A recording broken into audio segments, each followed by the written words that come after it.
press record. Okay, cool. So I wanted to start off today by reviewing registration, since we met with a few students yesterday and we found that there's still a lot of questions about registration. So we figured it's probably best if we start off with that today. As a reminder, we are registering today from 2 to 4. So let me just share my screen, and we're going to start off with a video that I actually found online on our website. So there are really useful tools on our website. So if you haven't already gone onto our website and kind of explored what those resources look like, definitely do so at some point. So there is a page on the registrar's webpage. So this is what it typically looks like. Office of the Registrar. And if you go down to how to register, you're able to find information that may not pertain to you. Most of this information pertains to students that are continuing or continuing students. But at the bottom, it does have how to register, and it has a video on how to register and add classes. So I thought it'd be a good idea to watch this together. And we'll just watch the first few minutes, but it's really useful and it shows you step by step on how to log into your SSU. Mind you, this is outdated. This is from 2014, but the steps are still the same. I've already watched the video and I realized, wow, the steps are still the same. So let's watch this. In this video, I will show you how to enroll or add your classes. First, you'll want to double check that it is your enrollment registration time, which you will be able to find on the right-hand side of your MySSU below the holds and to-do list tabs during an enrollment period. It will give you the start date and time as well as the end date and time. So to start adding classes, first you'll want to click the Enroll link under Academics on the left-hand side of your MySSU. Next, you'll want to choose the correct term. So for our video, that will be Spring 2014. It will take you to this screen, Select Classes to Add. This will only appear if you have a valid enrollment time. So if you try to register for classes prior or after your enrollment time, you will receive a message saying you're unable to add. As you can see, there are other tabs to choose from under Enroll, such as Drop or Swap. We'll refer to those tabs in a later video, but for now, we'll just focus on this Add tab. So here's where we would start using our 4-digit class numbers that we wrote down from our class search video, which you can review for greater details. But as a quick refresher, there are 2 ways to add classes, so I'll show you both by choosing a new class to add. You can either add classes with this Enter Class Number tab, which is where we would enter our class numbers from the previous video, or this Class Search tab. Once we start choosing classes and adding them, they'll appear in our shopping cart, which we'll explain a little bit later. So for now, let's choose a brand new class and start with the class search. So this will bring us to a familiar screen of the Enter Search criteria. I'm going to do a new subject, another lower division GE class, WGS 280, Women and Gender Studies. So I know the shorthand is WGS. And I know the class number is 280. And I'm once again going to keep this Show Open Classes Only checkbox marked. So when we do our search, only open classes will appear. That again will take us to our search results. And we can see that 280 is offered on Mondays from 2 to 5:40 p.m. And once again, the status should be this green open circle. And we can see that fits in with our schedule. So the next new step will be, in this adding process, is to click Select Class. That will take us to this brand new page of Select Classes to Add Enrollment Preferences. So we can see that, once again, it's on Mondays from 2 to 5:40, it's a lecture, and it fulfills GE Area E. But I'd like to draw your attention to some new components: waitlist, permission number, and grading. First, for grading, for certain classes, we can choose if we want to have the class graded as a letter grade, so A through F, or as a credit, no credit course. This depends on the class and it depends on our major requirements, but we can choose which way we'd like it. So we'll say this class we would like graded. Next, there's the permission number box. This is if a class requires instructor or department consent. And either way, you can obtain a permission number from the instructor or the department if you need consent and would type it into this box here. Lastly, this wait list if class is full checkbox will remain unmarked when you're enrolling in classes. So if you would like to waitlist a class, you will have to check the box. And if you would not like to waitlist a class, then it will stay unchecked. Next, we will click next. So WGS 280 has been added to our shopping cart. And we can see it is here and our shopping cart is no longer empty. I would like to draw your attention to the class number because we could have added this class in a different way. So we can see that the class number is 1034. This is that 4-digit class number we would have written down if we had looked up 280 in the class search video. But for now, we're doing the class search add. So we'll keep this in our shopping cart. We recommend adding classes one at a time rather than filling up your shopping cart to guarantee that classes remain open and you can add them throughout the process. Occasionally, if you fill up your shopping cart, a class may be added by somebody else and is now full, etc. So I recommend adding class one at a time. So once a class has been added to your shopping cart, you're going to want to click proceed to step 2 out of 3 because you're not finished enrolling, it's just in your cart, just like online shopping.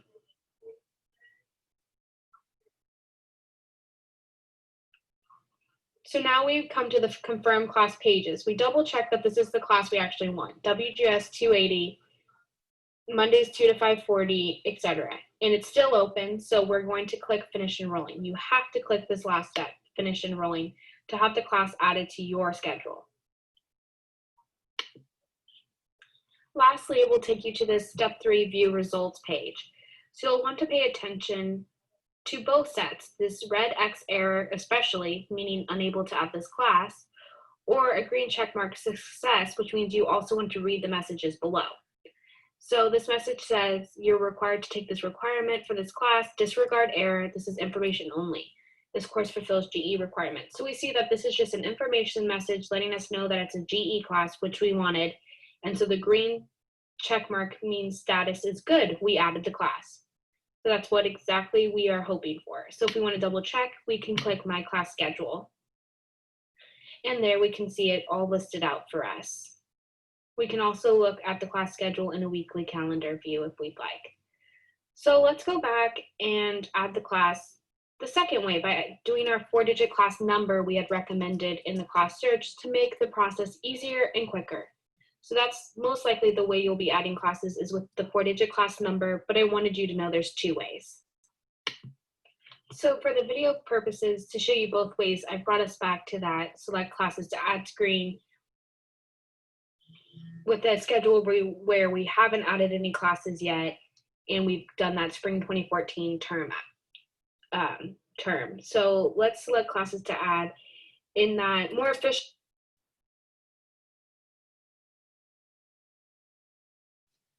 All right, so I'm going to stop there. And thank you, Sam. I'm looking at the group chat. So Gio showed you all how to look up classes through the Siebel scheduler, and that's another resource to use while you're picking your classes. And although I really love Siebel scheduler, sometimes it doesn't update correctly. So a class might say it may have 11 spots available, but then when you try to add that to your shopping cart, it will say you're on the wait list or the class is closed. So I always like to double check on the course catalog just to make sure that it's open. And either way, you're going to find out once you transfer your classes from Siebel Scheduler to the shopping cart. It will let you know if there's an issue. So you're going to get that red X for whatever reason if you can't add the course. And then we have Nick who says, what if the class I want is on waitlist? So you can be in a class that is waitlisted. If you see here, there is that little yellow square. And so that yellow square may mean that a class has a waitlist going, and it should tell you what number on the waitlist you are. So let's say your waitlist number 7. What I tell my students and what I recommend them do is to reach out to the instructor to see if there's any possible way to, or if they see any possibility of being added to the class, because technically you're not in the class, you're waiting to have a spot in the class. And sometimes by emailing those professors, they'll let you know, like, oh yeah, you know, this class is actually really popular and you're number 7, so I don't think you should wait for this course. In that case, then you want to look for a second option.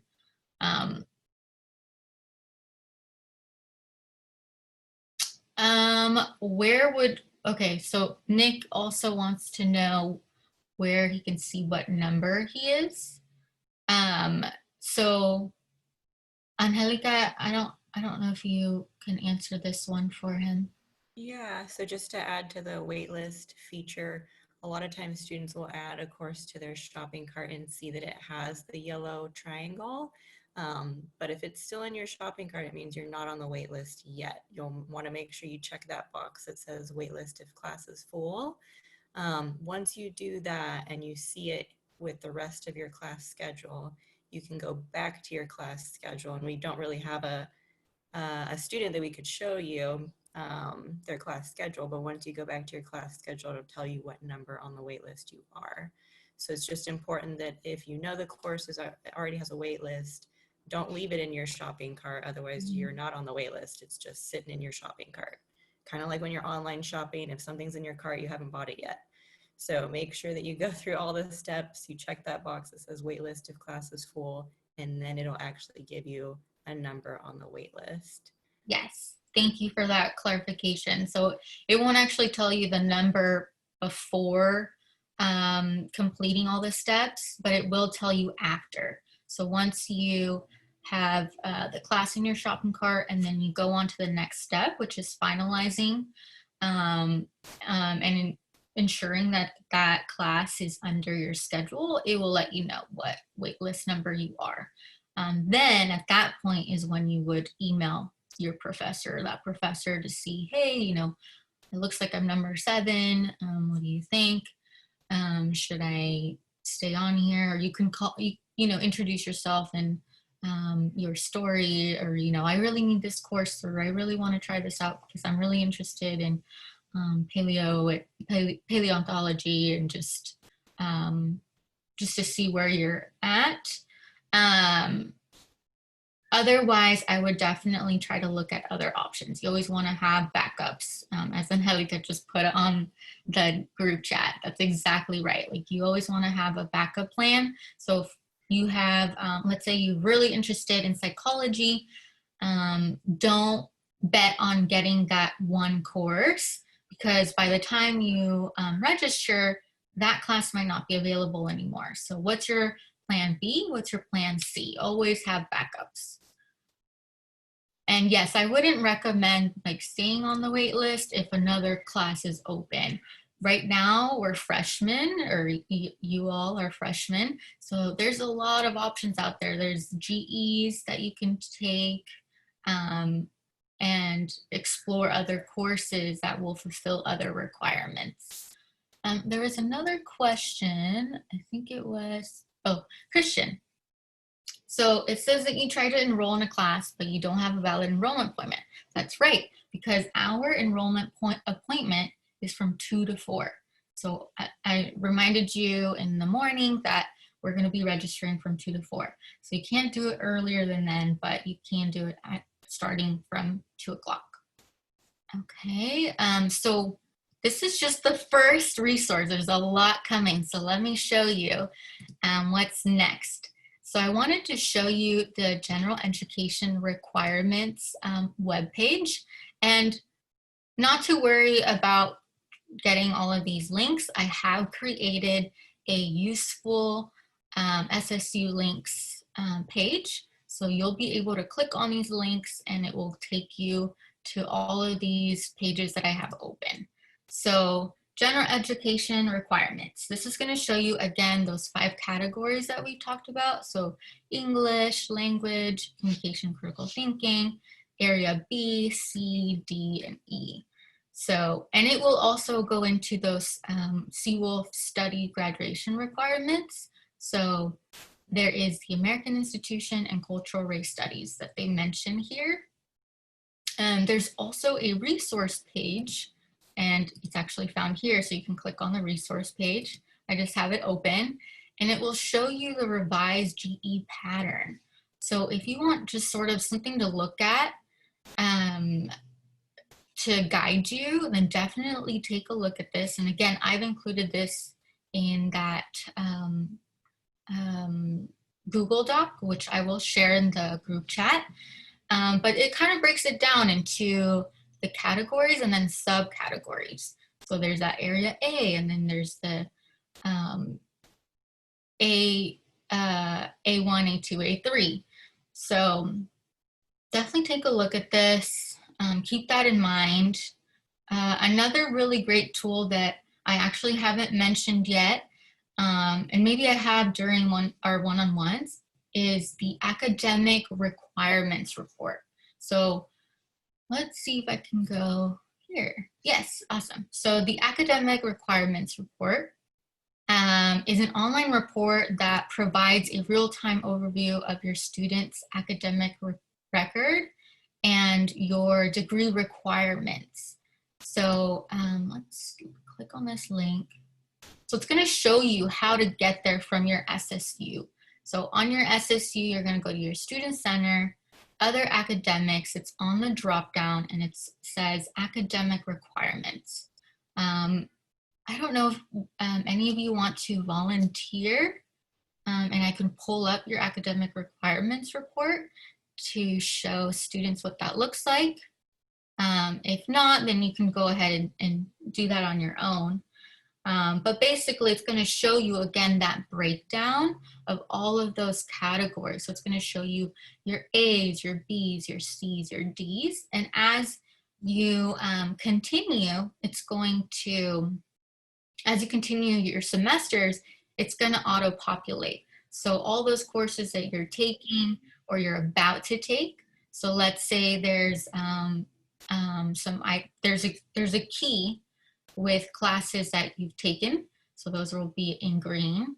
And then in yellow, there's going to be yellow diamond.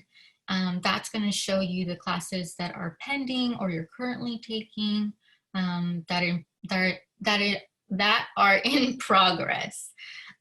So it's going to show you what else you need. So like for instance, your EDEC class will be on your academic requirements report in 2 different sections. So that class is going to fulfill 2 different requirements, but you're still going to need to fulfill your B's, you're still going to need to fulfill your C's.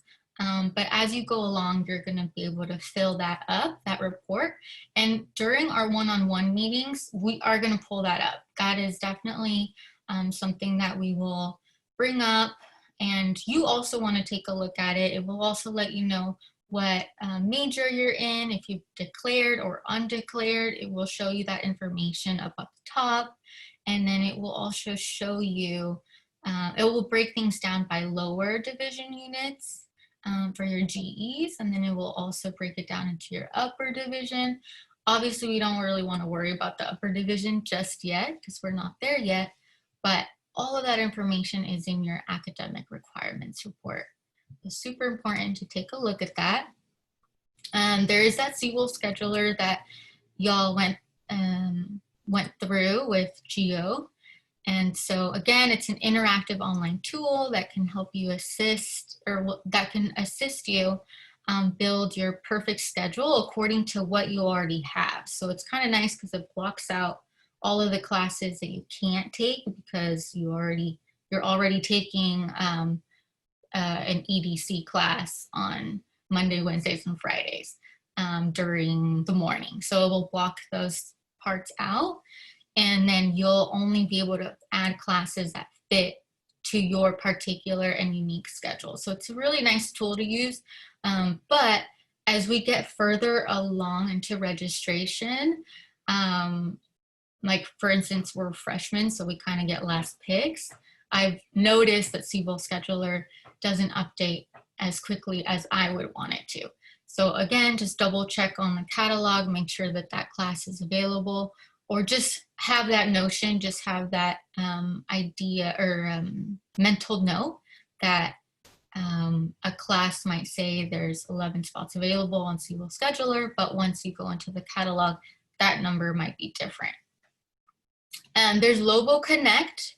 So Lobo Connect is a tool that you can utilize, and you might have already got a chat from Lobo on your phone or on your computer. I heard some students were getting some messages from Lobo saying, hey, you know, check out these loans and you know, whatever. But basically, this is another tool, and it's new to SSU. And it connects you to faculty and staff. And we also have a care system. So you might get, again, a chat from Lobo asking you questions or suggesting things. So just be on the lookout for that. And here's Lobo Connect. If you want to learn more about Lobo Connect, I have this link available to you too. You can schedule advising appointments. And then it will give you notifications and reminders. So that's also a great way to utilize Lobo Connect. If you are making advising appointments, it will give you notifications. So it's a really great tool to use as well. Another, since we're talking about advising, another link that's crucial for all of us, just because you're a case in Puerta student doesn't mean that you can utilize the Advising Central. The Advising Central is a tool that we can all use, and basically it will give you those academic requirements. So an overview of what those are. All of these are links, so you can go into general education, major requirements, minor requirements. You can go into tools and tutorials, and again, that's where the page that I was on about Siebel Scheduler and Lobo Connect. If you have questions about your unofficial transcripts or your transfer credit report. They also have calendars. So there's the academic calendar. If you want to know, if you're planning a trip or something and you want to know when your breaks are, then you can definitely take a look at that. Let's see. Okay, thank you, Angelica. And again, those links are going to be, here we go. I'm going to share this with y'all so you can have this. Let's see. Everyone. So here's that Google Docs. So if you want to take a look at the links that I've provided, the Advising Central is up at the top. So that link here, you can click on. Let me see if I can zoom in.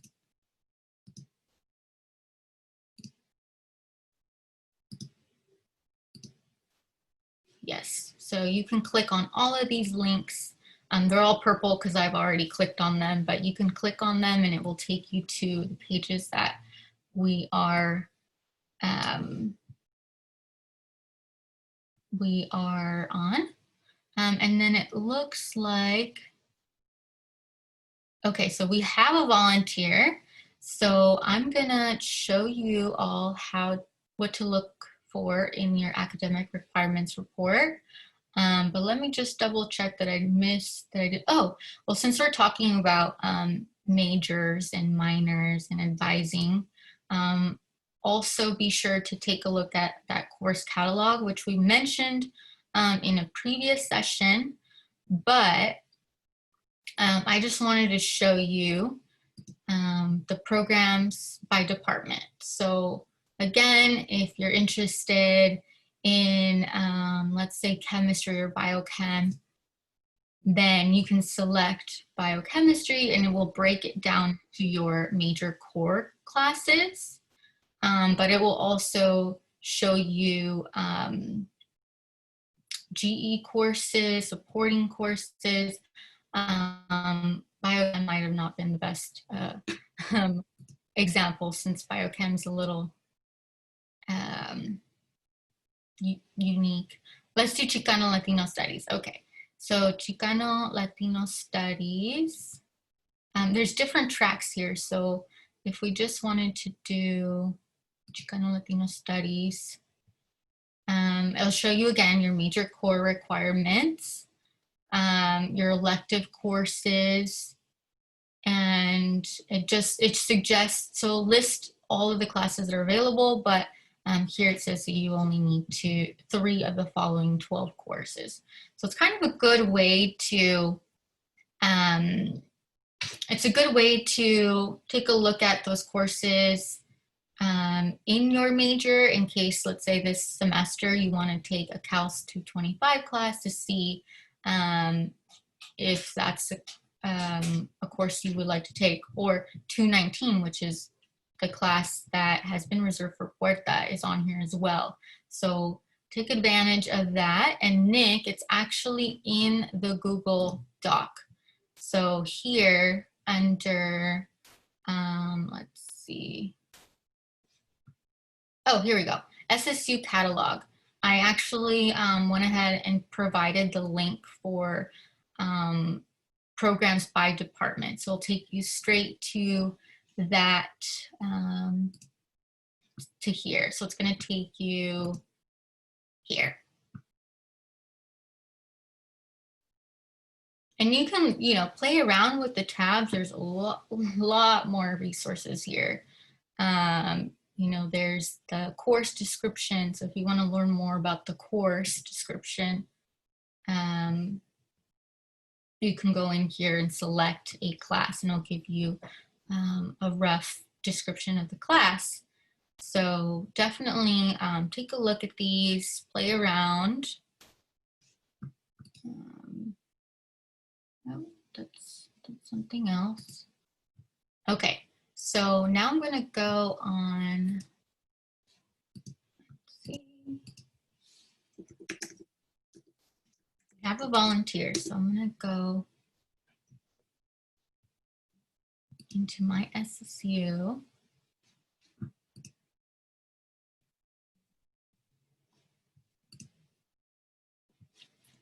Actually, I'm going to stop sharing for a second.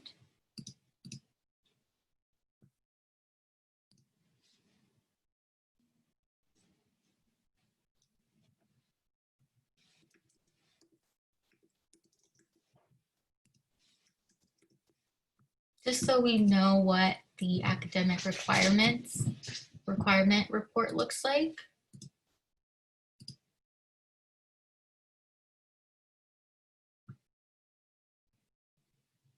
Okay, so it looks good, and I'm going to share my screen. Okay, so here's an example. This student is an early childhood studies major, so that's going to be in the plan. So that's your academic objective. And if you scroll down, you're going to see these icons. So again, the green means that you've already met a requirement, and then the yellow means that it's work in progress. Blue is planned, you might not see the blue, and then red, you're definitely going to see it just means requirement not met. So if we go down, if we scroll down, it will show you the course that you're currently enrolled in.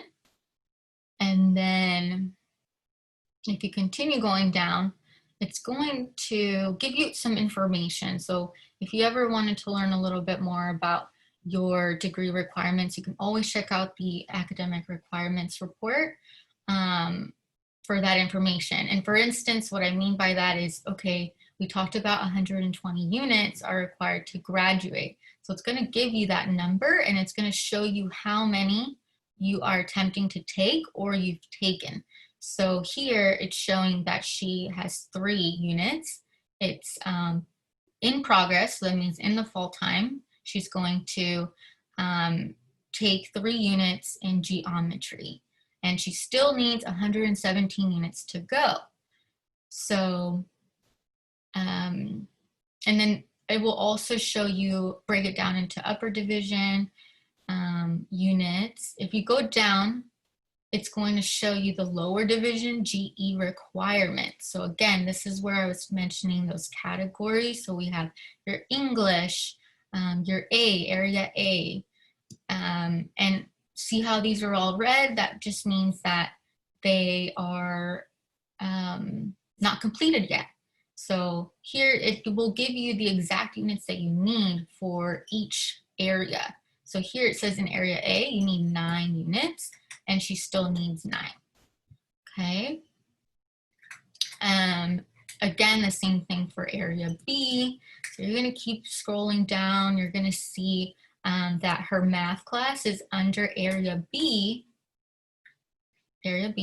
which is your scientific inquiry and quantitative reasoning. So that would be under math or quantitative reasoning. And it's showing that she's taking those 3 units. So let's say she decides to take a class in the arts, area C1 section this fall. And so she's going to add that to her course during registration period. That class is going to show up here. And it's going to, this red is going to turn into a yellow diamond. Once the semester's over and you pass the class, you're going to see a green. And so that's going to be really rewarding when you start seeing those greens pop up. Again, all the way down to the bottom, you're going to see your upper division GEs.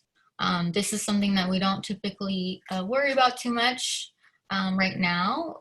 You could start looking into your upper division when you're in junior standing. So you still have some time, or after you complete 60 units. And then down at the bottom, there are some Seawolf graduation requirements. So if you've met with Angelica and I, we talked about US history and political science. And those classes are actually beneficial for you to take anytime, really, because you need them to graduate. And they would fall under here. So you see 3 different categories, but one class will knock down 2 of those requirements. So the US history class, US history, Angelica, what's the 2 classes? It would be political science 200 or 202. Yes, but the US history class, do you remember?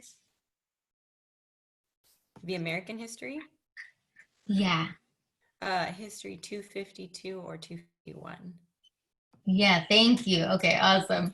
So if you look at the catalog, you can look for the US history or history 251 or 252. Either one of those classes are going to satisfy the American history and the United States Constitution. So that's going to fall under these 2 categories. The poli-sci class, that's going to fall under California state and local government. And so that's going to fall under this section here.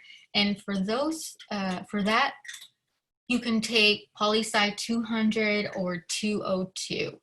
So again, if you don't know what to take this semester and you don't want to take a major class just yet, maybe you want to get these out of the way. Maybe you want to take a political science class because eventually you're going to need it anyways to graduate. So definitely take a look at those. We know that there are classes available in these classes right now, in these courses. So it can be your plan C. Like, let's say maybe it's an option, but it's not your top pick. That's fine. But as long as it's maybe in your option C, then you know that there are more options, or that you have more options if plan A and B don't follow through. And then here you're going to see your critical studies. So again, we're going to go over this, and then, oh, good. because a student is a early childhood studies major, it also breaks it down into your major courses. So here, it's going to tell you exactly what you need to fulfill the requirement in this degree. So it has EDC 178, Intro to ECS Major and Digital Portfolio. So this is a class that you can look up on the course catalog. Since you already know the abbreviation and the number, you can look it up pretty easily, and then see if there are any classes available in that course. Down here, you're going to see EDEC 110. So again, another course that you can take. Typically, you want to start from the lower units and work your way up. So 110, 201. But that doesn't mean that because you haven't taken 110, you can't take 201. You do want to look out for those prereqs because some of those classes do have prereqs. Like this one might say you must take 201 before taking 220. But again, it's depending on the course. So let me show you what it looks like on our end. So we're going to look up EDEC 201. And this is going to look different on your end, but you always want to make sure you select fall 2020, because if the term is wrong, you're going to fall into a lot of issues. You're going to say, I don't see a class here, or why are these classes closed? And then you're going to realize later on that you just select the wrong term. So always make sure that you're selecting the right term. Here, you could do it this way. You can put EDEC, select that way. So it's alphabetized. So you can find kinesiology, you can find psychology this way if you don't know the abbreviation, or you can just type it in if you already know. Here we said 201, so you can select is exactly. There are different options here, so contains, greater than, less than, or equal. If you wanted to look at EDEC classes that are lower division, you can do, this is a trick that I like to share with people, you can do less than or equal to 299, because we know that lower division is 100 to 299. So we're looking all of the classes from 299 and below. So let's look at that. We're gonna go look and see, you're going to see EDC 110, you're going to find EDC 160A, you're going to see all of these classes. But the one that that I wanted to look up was EDEC 201. So here you can select where it says lecture, regular, and you can click to get more details. So you're going to get the class details. It's going to show you how many units. So this class is a 4-unit class. It's going to show you the date, so when it starts, show you the grading mode. So this is a graded class. Again, a lot of our courses are online this semester, but they do have a time slot. So Wednesdays, 5 to 7:40. And then if there was a note, you would find a note in here, like there's another little box, another category that would say note. And if there was a prereq that you needed to fulfill before taking this class, it would say prereq, and then maybe a description of what that prereq is. So let's say if this class required you to take a separate class before this, it would have it here. It would be listed in this page. But then you'll see the description of the course. So it's going to show you that this is an intro to the theory and research that underlie professional work with young children. So if you're an EDEC student and this class is available and you need it for your major, then maybe this is a class you want to take for your first semester. Okay, another thing that I wanted to show you all that's very beneficial is, so I'm going to clear this. I'm going to change this. Ooh. Okay. Another thing about our website that I should mention is to not utilize, this is a tip, do not use the back button on your browser. If you use the back button to your browser, our what is this called? Our browsing catalog does not like it, and so it'll take you back to your most active page. So I got that message and it said, I'm going to take you back to your most active page. So you want to scroll down to the bottom and there should be a cancel button, or in this case, there's a view search results. So you're going to select that, and then you want to select new search or modify search. So I'm going to go to new search. We're still in fall 2020. Always make sure. Here, I'm going to select less than or equal to 299, because again, that's below the lower, or that's lower division ranges. Down here, you can look up general education classes, and you can look by category. So let's say you don't want to take any courses in your major this semester, but you want to get, let's see, you want to look at D1, okay? And that's individual and society area. And there's that 219 class. So that 219 class that we were talking about, these are classes that are reserved for Puerto students. This will fall under your GE in ethnic and critical race studies. So you're basically knocking out 2 requirements at once by taking this class. So you have this intro to Chicano Latino studies that will satisfy your D1 section. So if we go back to, let's see, here we go, that GE pattern, we know that D1 is social science. So you're going to be needing, and you need 9 units. So by taking that class, you're going to knock out 3 units that are required. Let's see, where am I? I have so many tabs open, I lost my place. Here? Here, okay. So does that make sense to y'all? Let's see, I think, are there any questions in the chat box? Can't see the chat box. Oh, there we go, okay.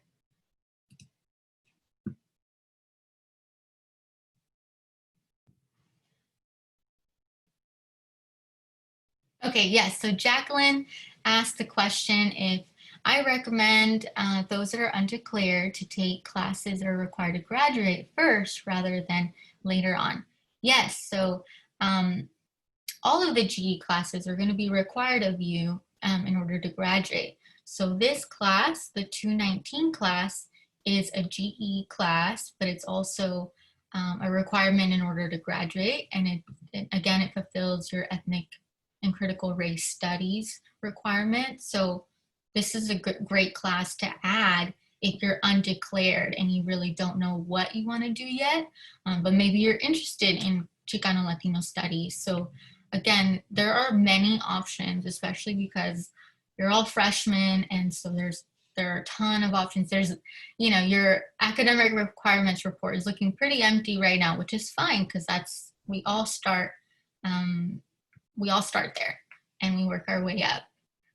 Let's see, so Giovanni said he took EDEC 2,201 last semester and loved the class.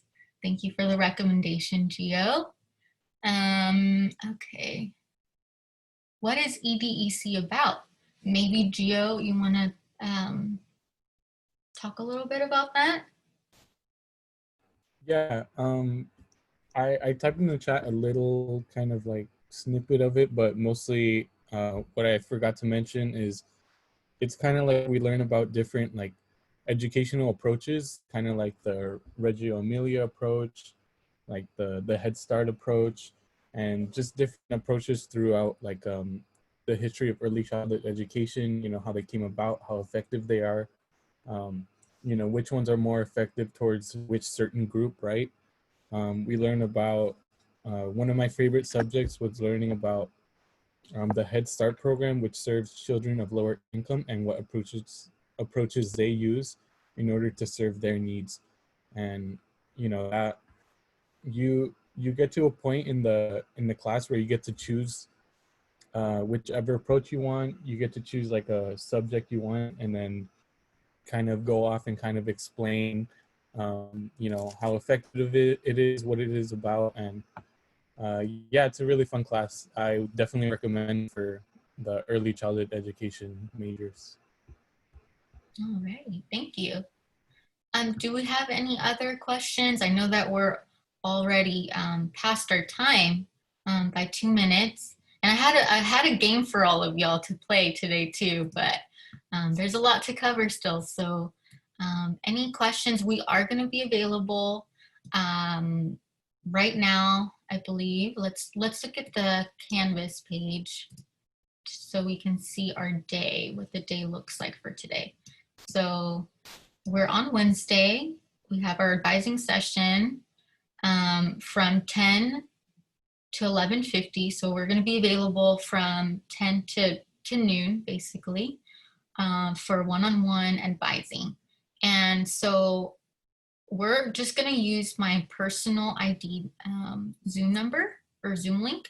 So if you just want to log into this, we're going to ask the Summer Bridge leaders to help us manage the those links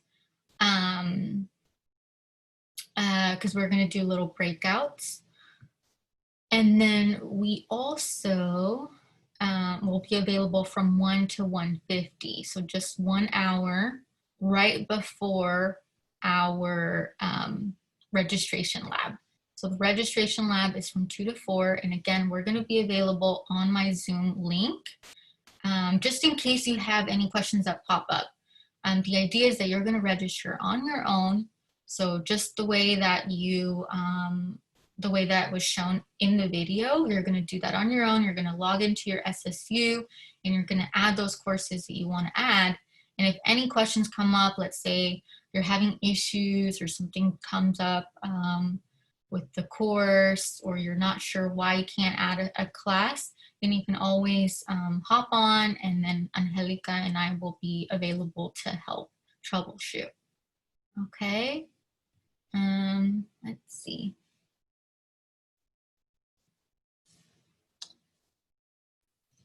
Also just want to note on there, it looks like from 10 to 11 and 1:30 to 2, School of Science and Tech is having drop-in advising. So if you are a science major currently or thinking you might go that route and you want to talk to advisors specifically from the Science and Technology School, it looks like they do have their own Zoom link that you can join the drop-in advising for. Mm-hmm. Yes, good call. So there's that School of Science and Technology.